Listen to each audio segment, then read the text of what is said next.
May buntag mga igsoon. Hallelujah. Alam ko gusto i-share sa inyo. Kaya naka-chat mi sa akong best friend last day. Nahimo na ko na siyang isa sa akong suod nga higala. Last 2009, nagtrabaho mi sa isa kumpanya sa Mindanao. And I was amazed kay nagchat-chat mi. Then natingala siya kay dako na kay ko kapag-uhan daw sa akong kaugalingon.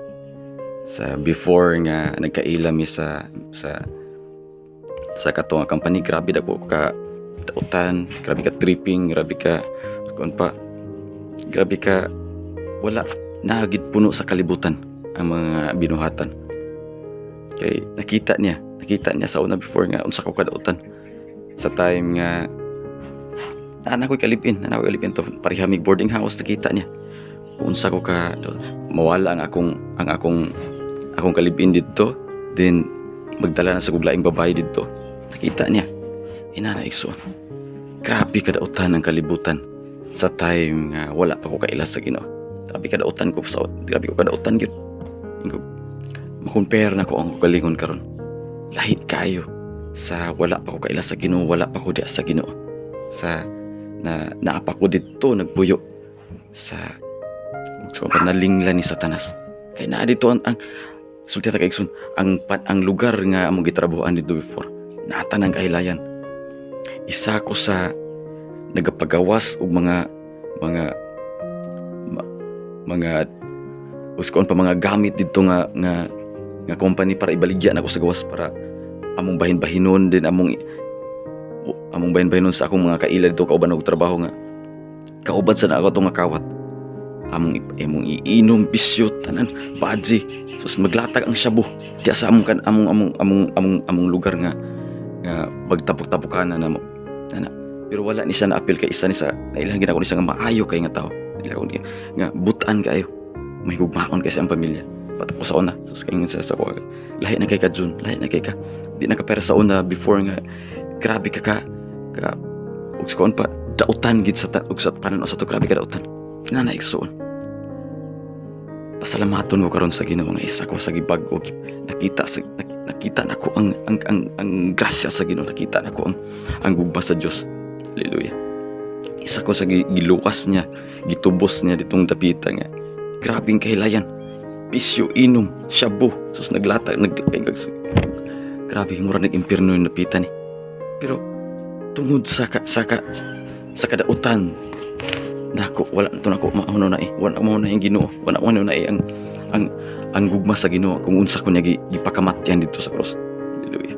Kung unsa ko na wala ko na yang buhat sa Dios dito sa Kalbaryo, sa cross sa Kalbaryo. Kung unsa ko niya isa ko sa gipakamatyan dia niya. Hallelujah. Wala na ko na igsoon nga kato sa time nga nagbuhat pa kog dautan, ato nga time nga nagbuhat pa kog mga klaseng dautan nga wala na ko na imagine before nga dili day maayo atubangan sa Ginoo. Kinahinay sa kog patay ang atong Dios atong time. Kinahinay nako wala na nga isa ko sa gapatay sa atong Dios atong time. Kay tungod sa atong sala siya namatay igsoon. Hallelujah. Karon nalipay ko nagka-chat mi sa akong amigo. Dako na ko kabaguhan ko. Salamat Lord sa imong gugma, sa imong grasya na imong kong kawas nun. Hallelujah. Then I was so thankful kay sa amo nga mga chat na share pud niya nga ang iyang anak nag-fellowship pud sa born again Christian. Then I encourage him. Kana gusto na ko sad karon nga ma-impart niya kung unsa ang gugma sa Dios, kung unsa ang kaayo sa Dios. Hallelujah. Nga try og fellowship na kay naay pinasahi nga mga presensya sa Ginoo sa mga pagdaig sa mga tao nga mga tinawag sa Ginoo. Hallelujah. Salamat Lord kay nagka-meet mi ani nga akong amigo. Kay wala ko magdahom nga naistorya na before ang akong pagkadautan nga nakita niya before ang akong pagkadautan.